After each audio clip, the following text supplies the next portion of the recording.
Bonjour. Aujourd'hui est un grand jour parce que je vais peut-être me réconcilier avec Tuya.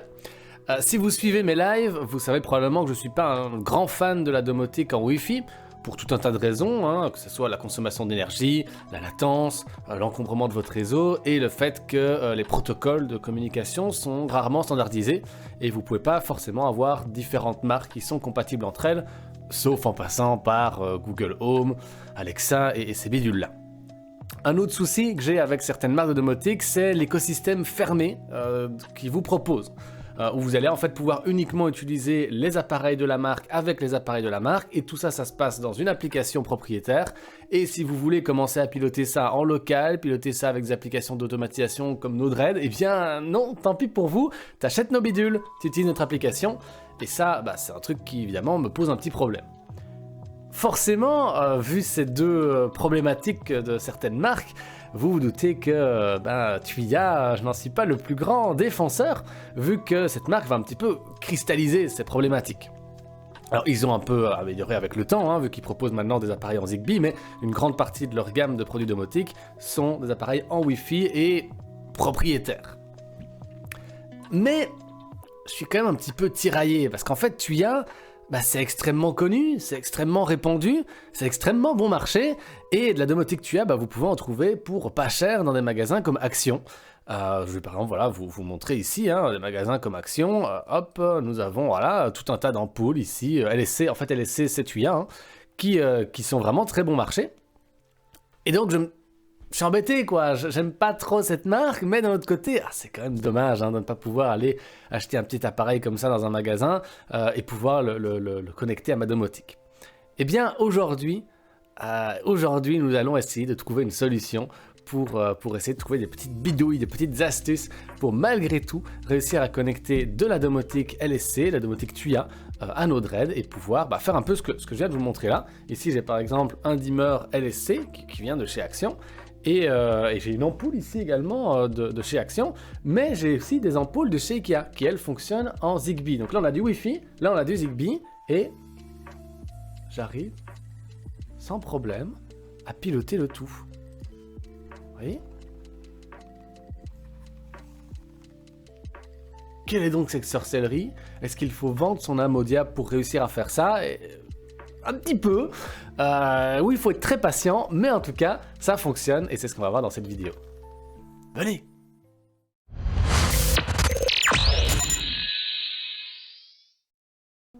Étape numéro 1, c'est bien entendu se procurer de la domotique Tuya.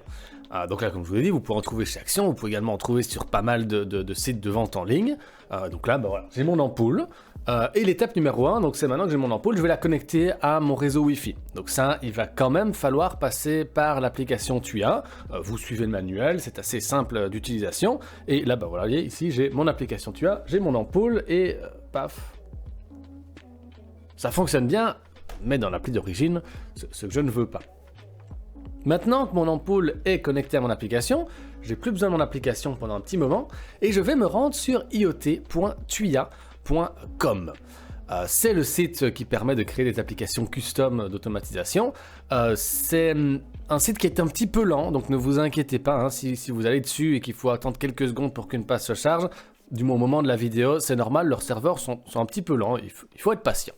Donc vous allez pouvoir créer un compte, ce qui va vous donner l'accès à iot.tuya.com. Donc au service cloud de Tuya. Une fois connecté, vous allez arriver sur cette interface qui est assez chargée. On peut s'y perdre facilement, mais ne vous inquiétez pas, je vais vous guider. Vous avez simplement à cliquer ici sur Cloud Development.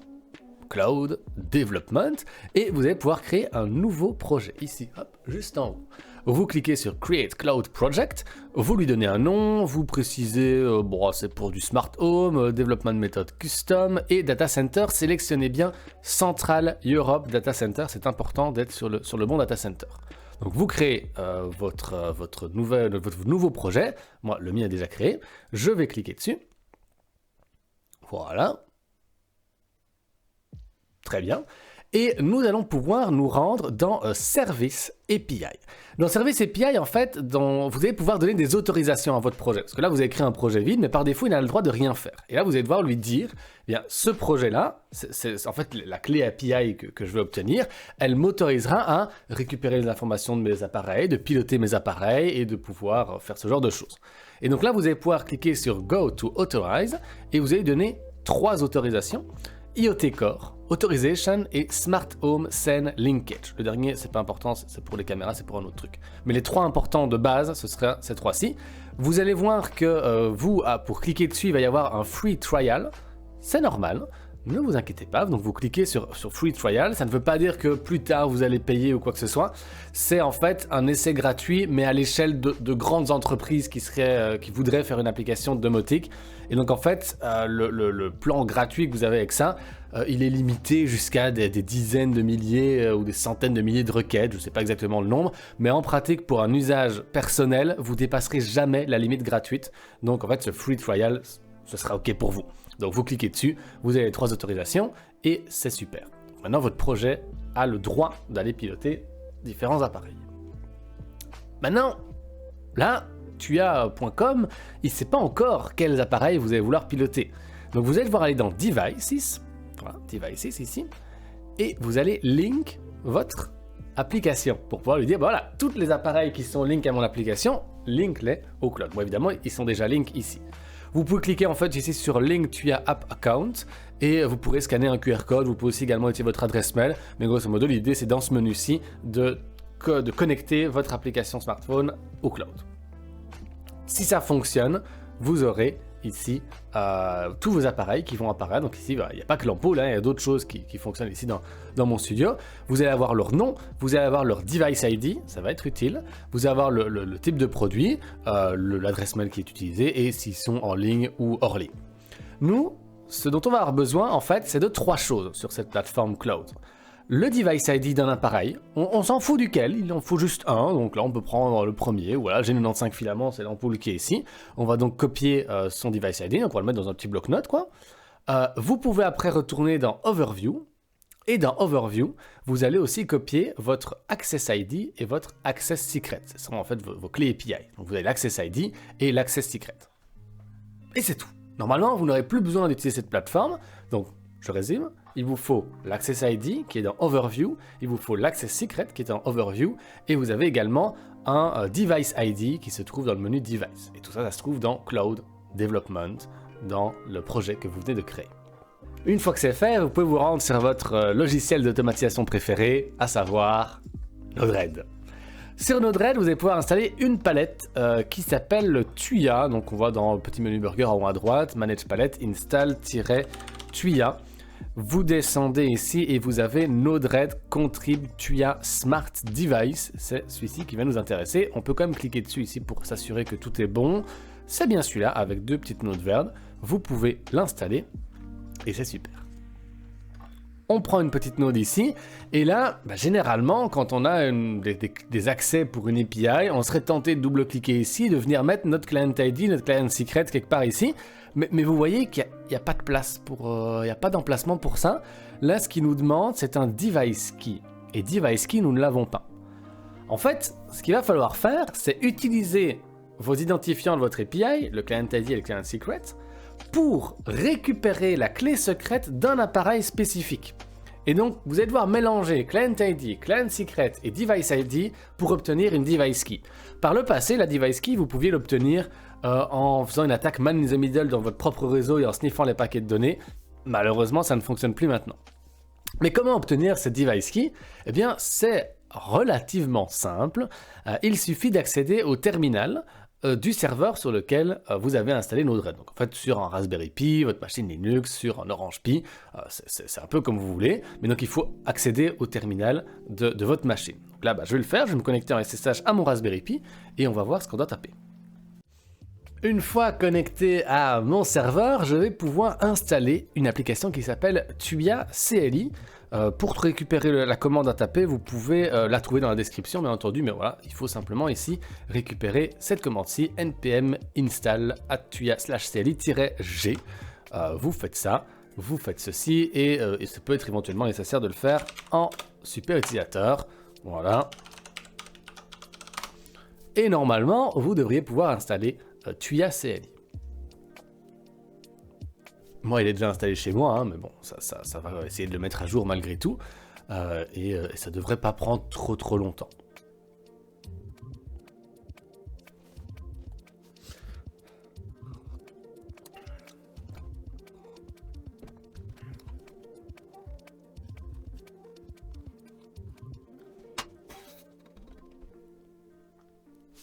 Ah, bon, ça a pris un peu de temps en fait. Une fois que c'est fait, vous allez maintenant pouvoir taper Tuya-CLI Wizard. Hop. Et là, en gros, moi j'ai déjà rentré ma clé API, et, enfin mon client ID, mon client secret. Dans votre cas, il va vous demander en fait, donnez-moi votre client ID, donnez-moi votre client secret. C'est le cas ici. Il va aussi préciser, vous êtes bien sur le data center Central Europe. Et moi c'est déjà bon, donc je vais mettre yes, vous aurez juste à les entrer, donc voilà, un petit Y. Et après, il va vous demander de renseigner un Virtual ID d'un des appareils déjà enregistrés dans l'application. C'est le fameux Device ID que vous aviez enregistré. Moi je ne l'ai pas enregistré, donc je peux retourner éventuellement sur ma plateforme cloud. Voilà, Devices. Une fois de plus, hein, toujours très lent ce site. Je vais dans Devices et j'en prends au hasard. Tac. Et je viens le mettre ici. Et il va ici me donner la liste des device keys de tous les appareils de mon réseau. Donc, je ne dois pas le faire individuellement pour chaque appareil. Il suffit d'en donner un et après, c'est bon. Tous les appareils qui sont enregistrés, paf, vous avez les clés qui sont renseignées. Et c'est ce qui va nous intéresser bien évidemment, vu que c'est ce qui permet de le contrôler depuis Node-RED. Si vous rajoutez un nouvel appareil après, plus tard, il n'y a pas besoin de refaire toute l'étape dans le service cloud, il suffit simplement de retaper Tuya CLI Wizard, vous récupérez le client ID et client secret qui sont enregistrés, vous remettez un device ID random et ça vous redonnera du coup le JSON avec toute la liste ici. J'essayerai de faire un flow Node-RED qui automatise ça en une étape. Je ne suis pas certain que je le ferai pour la sortie de la vidéo, mais je vais quand même essayer de creuser ça. Comme ça, il n'y aura pas à chaque fois besoin d'accéder au terminal, on pourra directement le faire depuis Node-RED. Surtout que là, c'est sous forme de JSON, donc c'est assez simple en fait d'aller extraire les informations d'une structure comme celle-là. Quoi qu'il en soit, moi je veux piloter mon ampoule, je vais donc, voilà, j'ai 95 filaments et je vais copier la key qui se trouve donc ici en dessous. Je peux retourner sur Node-RED et une fois sur Node-RED, je vais pouvoir ici entrer la clé que j'ai récupérée. Il va également me demander une autre chose. Donc il y a un nom, hein, donc ici c'est test, voilà. Le device key, je le renseignerai. Et après, il va me demander, ah oui, mais il me faut soit un virtual ID, soit une adresse IP. Comment est-ce qu'on fait pour obtenir ça? On va dans l'appli. Alors voyons voir. Est-ce que dans l'appli ici, menu, information de l'appareil. Ha! Zut. Dans l'appli. Il me donne une adresse IP, mais ça n'est malheureusement pas l'adresse IP de mon ampoule. C'est pas une adresse IP locale, c'est une adresse IP publique. En gros, là, il me donne l'adresse IP de ma maison, mais il ne me donne pas l'adresse IP de mon ampoule. Alors qu'ici, il faut bien une adresse IP locale. Par contre, ce qu'il va me donner, c'est un ID virtuel et une adresse MAC. Et vous voyez qu'ici, l'ID virtuel, il peut fonctionner. Maintenant, personnellement, j'ai eu quelques petits bugs. Alors, je ne sais pas si c'est parce que ça doit passer par la plateforme cloud ou parce que mon réseau ne le permettait pas. Donc, vous pouvez quand même essayer de mettre le virtual ID. Ça reste le plus simple. Et si vous voulez mettre l'adresse IP, c'est un peu compliqué, mais c'est pas non plus la mort. Ce que vous allez pouvoir faire, en fait, c'est utiliser un scanner de réseau comme Angry IP Scanner. Vous trouvez un lien dans la description. Si vous êtes sur Mac ou sur Linux, vous avez également des commandes dans le terminal qui vous permettent de faire ça encore plus facilement. Et vous allez pouvoir en gros dire je scanne tout mon réseau et je vais également scanner les adresses MAC. Et vu que vous avez l'adresse MAC qui est renseignée par l'application, vous allez pouvoir trouver quelle adresse MAC match avec l'adresse MAC renseignée par l'application, ce qui vous permettra de retrouver l'adresse IP de votre ampoule.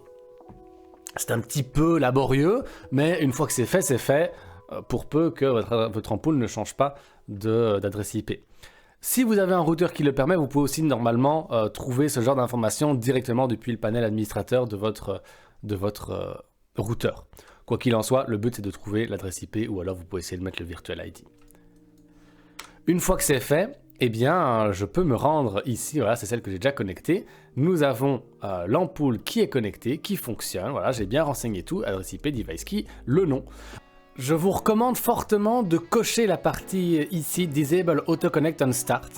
Pourquoi? Eh bien, simplement parce que si vous ne le faites pas, dès que un de vos appareils sera déconnecté, il va automatiquement essayer de se reconnecter en boucle et ça va vous envoyer des erreurs ici et ça va saturer votre log. Parce que regardez, si jamais j'ai le malheur d'éteindre l'ampoule, hop, eh bien, ce qui va se passer, c'est que plus tard, quand je voudrais envoyer des commandes, il va me dire, bah zut, voilà, c'est déconnecté, j'essaie de me reconnecter, ça ne marche pas, au secours, qu'est-ce que c'est que cette histoire?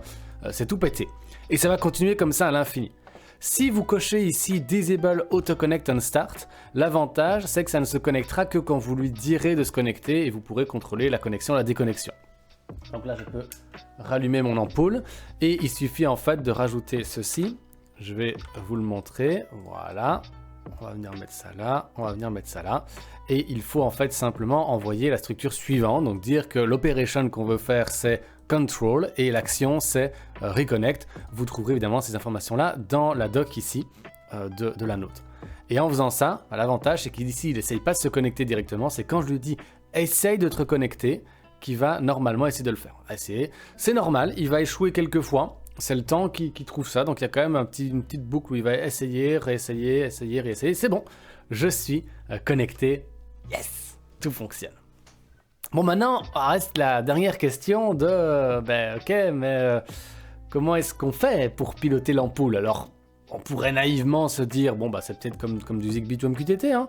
On va lui envoyer un 0 ou un 1. Allez, est-ce qu'on lui envoie un 0 ou un 1? Est-ce que ça marcherait, ça? Hop, voilà, on fait ça, et... Non. Regardons dans la doc, quelle est donc la structure, et on va voir en fait la structure un petit peu particulière. Il va falloir lui donner un DPS et une commande set. Alors, qu'est-ce que c'est le DPS? Eh bien, c'est simplement la fonction, la fonctionnalité que vous allez vouloir cibler. Dans le cas d'une ampoule, vous aurez différents DPS. Celui pour allumer et éteindre l'ampoule, un autre pour changer l'intensité. Pour certaines ampoules, il y aura également le contrôle de la température de couleur. Et bien, chacune de ces fonctionnalités a un DPS unique. Ça, vous pouvez les trouver de deux façons différentes. Une façon qui est très simple, c'est la technique empirique. Vous allez simplement prendre votre téléphone sur votre application. Voilà, vous allez prendre votre application sur votre téléphone, pardon. Vous allez éteindre l'ampoule, allumer l'ampoule, et on va regarder le debug.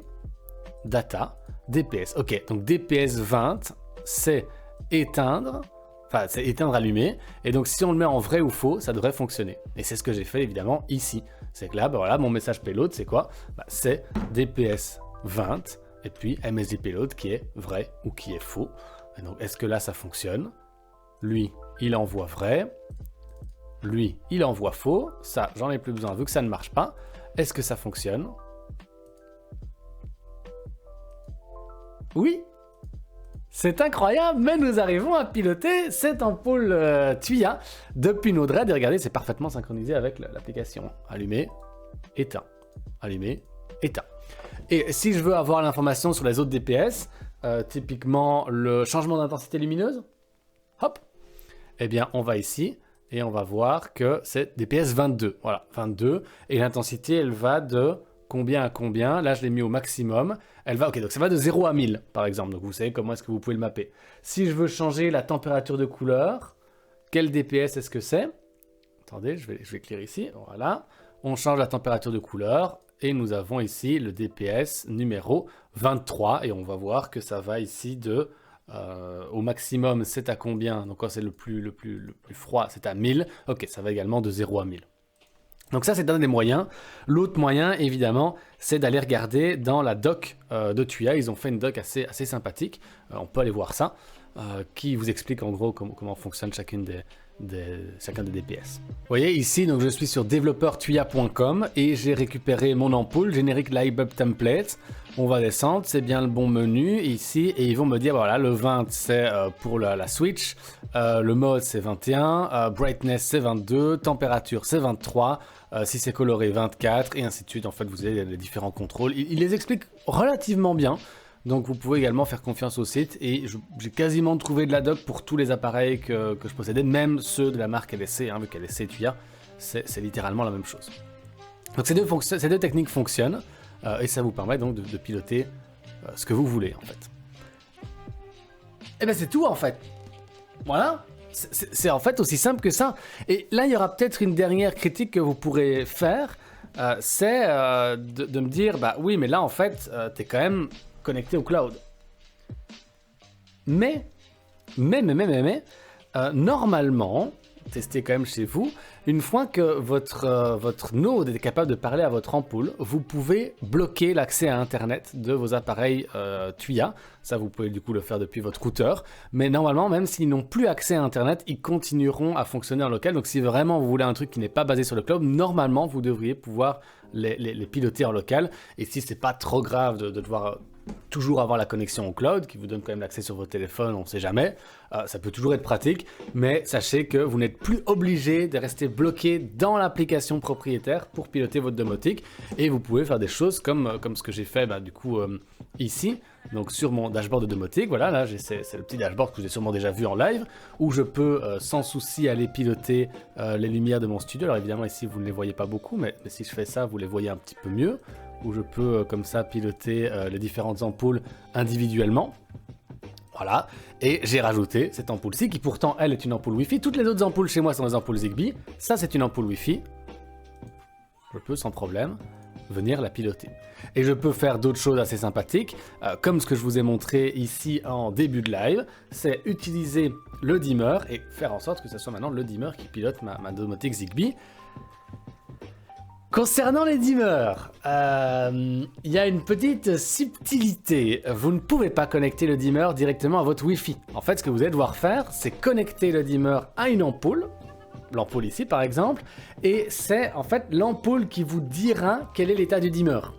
Donc moi, dans mon Node-RED, ce que je récupère ici, et que je vous montrerai juste après, c'est l'état de l'intensité lumineuse de cette ampoule-là qui me permet de déduire le dimmer. Et c'est ce qui me permet en fait, après, de venir piloter mes autres ampoules. Et c'est la raison pour laquelle, en fait, si je tourne le dimmer, ça change mes ampoules Zigbee, mais en fait, si je vais dans l'application ici, et que je change l'intensité lumineuse, ça fait pareil, là.